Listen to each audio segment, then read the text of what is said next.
Ah, Super Mario 64, le jeu de plateforme en 3D par excellence. Et je vois pas pourquoi je dis ça alors que je l'ai jamais terminé sans utiliser le backward long jump, et que j'y ai joué seulement sur des émulateurs et jamais sur une vraie console. Mais ce jeu a marqué une génération entière et peut-être que ton daron fait partie de cette génération. Mais bon, nous on n'est pas là pour parler de ça. Nous on va parler d'un côté encore plus obscur de cette facette, les ROM hacks. Petite explication pour ceux qui ne savent pas ce que c'est une ROM hack, c'est en gros quand tu prends le code source d'un jeu et que tu le modifies pour modifier ou ajouter des trucs à ce jeu. Et Mario 64 en regorge parce que les fans ont une communauté très active. Que ce soit créer des modes horreur, utiliser des nouveaux personnages, ou même créer de nouveaux mondes, tout est possible. Et moi, Steam Final, vais vous montrer les meilleurs ROM hacks que j'ai pu tester. Prenez un américain moyen, prenez Mario, et ça donne Super Shotgun 64. Dans cette ROM hack, Mario en a eu tellement marre de devoir faire tout le château de Peach qu'il a pris un putain de fusil à pompe. Maintenant, il peut tirer sur tout ce qui bouge, et même sur ce qui bouge pas d'ailleurs. Parce que maintenant, il a le pouvoir de défoncer les portes. Ouais, je me suis emporté. Regardez à quelle allure il défonce la porte étoile qui normalement ne s'ouvre qu'à 50 étoiles. Et encore mieux, il peut dès à présent tirer sur la porte à 70 étoiles et faire un backward long jump pour aller directement à Bowser. Bowser qui va goûter au coup de canon de Mario. Bon, le truc c'est qu'après l'avoir envoyé 2 fois dans les pics, il devient très dur de le faire au fusil. Et donc vous allez devoir lui attraper la queue. Cette ROM hack est fun et parfaite surtout pour les gens qui veulent s'entraîner juste avec les étoiles. Parce qu'avec le fusil à pompe de Mario, on peut vraiment accéder à n'importe quel endroit. Surtout qu'en l'utilisant dans les airs, on peut faire un double saut. En plus, même certaines cinématiques ont été changées, comme celle du début où Peach n'a carrément plus le temps de parler, ou celle de la fin où Peach prend tellement de temps à descendre que Mario perd patience et nous tire dessus. Pourquoi pas? Super Isabelle 64, aussi connue en japonais sous le nom de スーパーシズエ64 est une ROM hack qui nous permet de jouer Marie de Animal Crossing. Et oui, selon les langues, son nom change beaucoup. Moi, j'aime bien parce que j'adore les furets. J'adore Marie. Cette ROM hack donne aussi de nouveaux pouvoirs à notre personnage, comme le fait de changer de tenue en appuyant sur L, ou même de faire un saut aérien. Même l'interface est changée et certaines textures. Aussi, un de mes détails préférés, c'est que les étoiles sont transformées en feuilles dorées, et les étoiles déjà en tenue se transforment en feuilles vertes normales. Et les animations de Marie sont juste beaucoup trop mignonnes. Fait par le légendérissime Kazé Emmanuel, Super Mario 64 Odyssey est un jeu où on contrôle Mario de la Nintendo 64, mais avec tous ses pouvoirs de Mario Odyssey dans des mondes recréés spécialement depuis le jeu. J'aime bien les modèles, surtout ceux des chapiformes. Et puis, les mondes ne sont pas à 100% recréés de Super Mario Odyssey, sinon ce serait pas marrant. Ce sont des niveaux totalement uniques avec de nouvelles lunes, mais dans le style évidemment des niveaux de Super Mario Odyssey, comme ce monde-là qui est clairement inspiré du monde des chapiformes. Tout ce que je peux reprocher à cette ROM hack, c'est qu'elle a quand même un peu beaucoup de bugs. Comme dans ce moment-là où avec ce Goomba j'ai réussi à entrer dans la tour en dépassant les textures carrément. Ou même ça. Non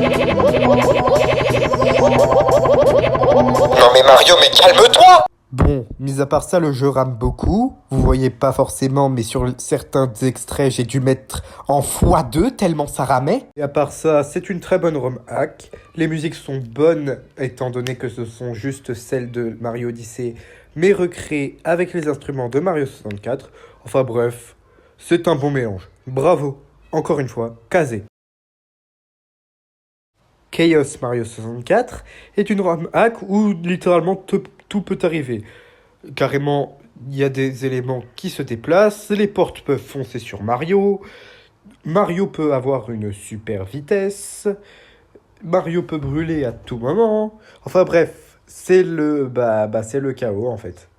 Il y a encore plein d'effets aléatoires très marrants ou pas qui peuvent se produire. Du genre là, pendant que je faisais un backward long jump, le jeu s'est dit que ce serait bien de rajouter des dégâts de chute en sautant de 2 pixels de haut. Ou encore là où Mario a considéré qu'il était devenu Jésus, ça me rappelle un mème. À cet autre moment, le jeu a décidé que l'eau n'était plus soumise à l'eau. Voilà, littéralement, il n'y a plus d'eau. Ici, je suis redevenu Jésus et je suis passé derrière la porte. Résultat, je me suis retrouvé coincé derrière et donc je ne pouvais rentrer que à l'extérieur du château. Mais heureusement, le jeu a décidé de me faire reculer et de me faire traverser les textures. À ce moment-là, je suis rentré dans la forteresse Womp, mais c'était visiblement pas le bon endroit. Du coup, en essayant de quitter le niveau, je me suis retrouvé face à Bowser. Et oui, j'aurais vraiment pu terminer le jeu s'il n'avait pas décidé de faire un pong avec moi et comme j'étais pas prêt, j'ai perdu. Le problème dans Mario 64, c'est que tu perds ta vie et que tu récupères tes points de vie seulement quand tu quittes le niveau. Sauf que là, le niveau s'est mis à me reporter dans d'autres niveaux random. Du coup, j'ai continué à crever en boucle jusqu'à ce que le jeu décide enfin d'arrêter le glitch. Ici, le jeu a considéré que je ne jouais plus à Mario 64, mais à Super Pano 64. Et j'ai envie de dire, ça aurait pu être un bon jeu pour la 64, hein, Super Pano 64. Et dites-vous que tout ce que je viens de vous montrer là, c'est une fourmi comparé à tout ce que le jeu peut faire. Si je vous dis qu'il y a un fangame qui vous permet de, littéralement, explorer le château de Peach dans toutes ses coutures, et même de jouer aux versions bêta des anciens niveaux. Sur le papier, ça paraît bien, hein? Eh bah, pas quand on sait que c'est B3313. Parce que sous cette atmosphère de calme et d'exploration se trouve un véritable bijou claustrophobique qui se transforme très vite en horreur psychologique.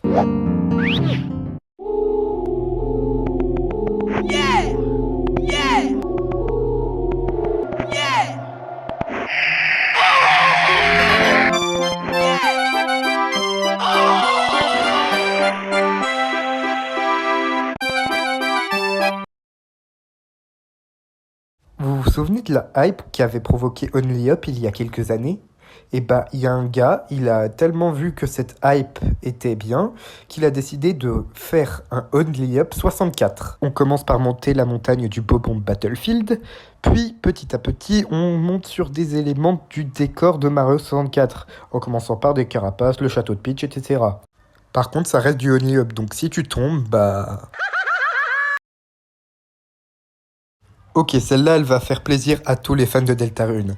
Imaginez un monde dans Mario 64 où on a décidé de jouer Spamton. Pourquoi pas? Tu peux littéralement lâcher le bébé dans le vide en étant Spamton. Les musiques du jeu sont des remixes des thèmes d'Undertale et Deltarune à la sauce de Mario 64. Et le pire, c'est que la meuf qui a fait ce mode, bah, elle s'est pas arrêtée là. Elle a fait un Super Spamton DS et même un Super Spamton carte Wii. Le monde de la ROM hack est un monde compliqué, mais quand des gens aussi talentueux que Kazé et Manuar, par exemple, peuvent nous concocter des ROM hacks incroyables, je pense qu'on n'a même plus besoin de jeu original. Si, quand même, parce que le jeu original, c'est quand même une putain de bombe. Quoi qu'il en soit, j'espère que cette vidéo vous aura plu. Si c'est le cas, n'hésitez pas à liker, vous abonner. Je rush les 100 abonnés. Sur ce, je vous dis à très bientôt et salut!